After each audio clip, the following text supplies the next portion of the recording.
আজকের ভিডিওতে এমন একটা স্টক নিয়ে আলোচনা করব যেটার ফান্ডামেন্টাল খুবই স্ট্রং। তাছাড়াও এই কোম্পানিটা আইটি সেক্টরে 4 নম্বরে র্যাঙ্কিং করে। কোম্পানিটার নাম হলো উইপ্রো। তাছাড়াও এই স্টকটা আপনি 40% ডিসকাউন্টে পেয়ে যাবেন যদি এখন বাই করেন, কারণ তার অল টাইম হাই থেকে 40% নিচে কিন্তু এখনও পড়ে আছে। সবাইকে নমস্কার জানাই, আমি সমীরণ। আর এরকম কম দামি স্টক আর ফান্ডামেন্টাল খুবই ভালো কোম্পানি দেখতে চাইলে চ্যানেলটিকে সাবস্ক্রাইব করে সাইডের বেল আইকনটি প্রেস করে দিন। এখন Nifty all time high, US stock market all time high এর কাছাকাছি ট্রেডিং করছে, আর IT sector all time high এর কাছাকাছি পুরো ট্রেডিং করছে। সেক্টর যদি ওপরের দিকে অল টাইম হাই এর কাছে ট্রেডিং যদি করে থাকে, তাহলে তার সঙ্গে সঙ্গে স্টকগুলো কিন্তু ওপরের দিকে যাবে, কারণ সেক্টর উপরের দিকে উঠলে স্টককেও টেনে নিয়ে ওপরের দিকে উঠবে। তো এটা একটু মাথায় রাখবেন, কারণ অন্যান্য স্টকগুলো থেকে উইপ্রো খুবই কম দামে পেয়ে যাচ্ছেন। তাছাড়াও এই কোম্পানিটার ফান্ডামেন্টাল এতটাই স্ট্রং না, আমি বলে বোঝাতে পারবো না আপনাদের। তো চলুন সোজা চার্টে গিয়ে টেকনিক্যাল অ্যানালাইসিস করে আপনাদের দেখিয়ে দিচ্ছি। আর ফান্ডামেন্টাল অ্যানালাইসিস এই ভিডিওতে বেশি কিছু বলবো না, জাস্ট আমি পিএনএলটা আপনাদের দেখাবো। এইখানে দেখুন যবে থেকে চার্ট আপনাদের দেখাচ্ছে, এখানে আমি এখন উইকলি চার্ট খুলেছি। তো প্রথম থেকে দেখুন মার্কেট একটা হায়ার হাই ফরমেশনের ওপরের দিকে যাচ্ছে, ঠিক আছে। হায়ার হাই ফরমেশন কাটানোর পরে একটা জায়গাতে দেখুন একটা সুন্দর একটা বিশাল বড় র্যালি দেখিয়েছে। প্রায় আপনাদের আমি মেজার স্কেলে এখানে মেজার করে দেখিয়ে দিচ্ছি, প্রায় 200% কাছাকাছি রিটার্ন দিয়েছে। তারপরে কি হলো, লকডাউন এলো, লকডাউন আসার পরে মার্কেট ক্র্যাশ হলো। উইপ্রো দেখুন তার অল টাইম হাই থেকে এখনো বর্তমানে যা সিচুয়েশনে, এখান থেকে প্রায় 53% 50% নিচে ক্র্যাশ করেছে। এখন মার্কেট কনসলিডেশন করছে। কনসলিডেশন করার পরে দেখুন এবার একটা বড় র্যালি দেখানোর জন্য মার্কেট রেডি হয়ে আছে। এখানে আমি একটা বক্স প্যাটার্ন মার্ক করে আপনাদের দেখিয়ে দিচ্ছি। একটা জোনের মধ্যে কিন্তু প্রায় অনেক দিন ধরে কিন্তু কনসলিডেশন করছে, 2 বছর পুরো কনসলিডেশন করছে। এবার 2 বছরে যখন ব্রেকআউট পাবেন, আপনি একটা বিশাল বড় র্যালি দেখতে পাবেন। মানে আপনি যদি এখানে 440-এও যদি বাই করে থাকেন, তাহলে আপনি এখানে 700, 750 নচেত 800-র কাছাকাছি আপনি এখানে টার্গেট অ্যাচিভ করতে পারবেন। তো কোনো নিঃসন্দেহতে একদম আপনি এখানে ইনভেস্টমেন্ট করতে পারেন, কিন্তু ইনভেস্টমেন্ট করার আগে নিজে অ্যানালাইসিস করবেন, অ্যানালাইসিস করে নিজে ইনভেস্টমেন্ট করবেন। হুটহাট করে কিন্তু আমার কথা শুনে হুটহাট করে ইনভেস্টমেন্ট করবেন না। আমি বলেছি অবশ্যই স্টকগুলো আপনি দেখুন।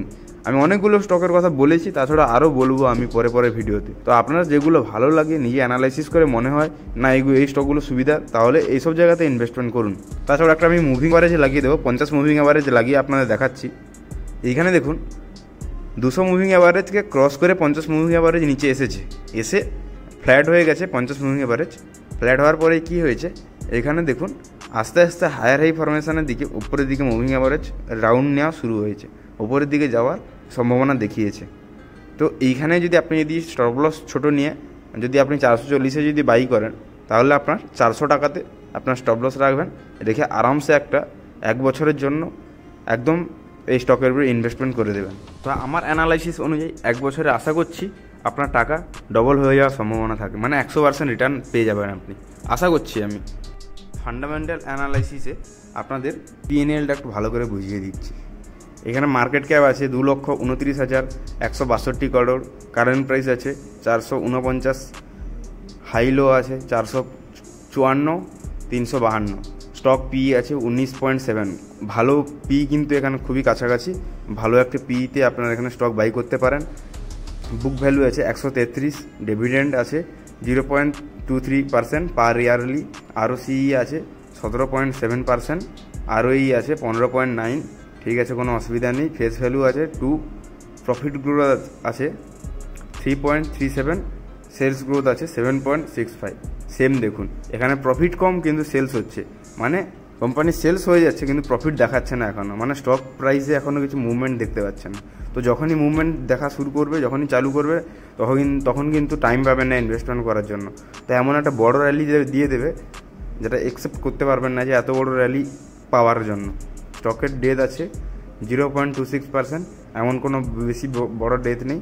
ইপিএস আছে 21 টাকা ইপিএস, আর্নিং পার শেয়ার যেটাকে বলে। সোজা একদম আপনাদের প্রফিট অ্যান্ড লস দেখাচ্ছি, নেট প্রফিটই আপনাদের দেখাচ্ছি।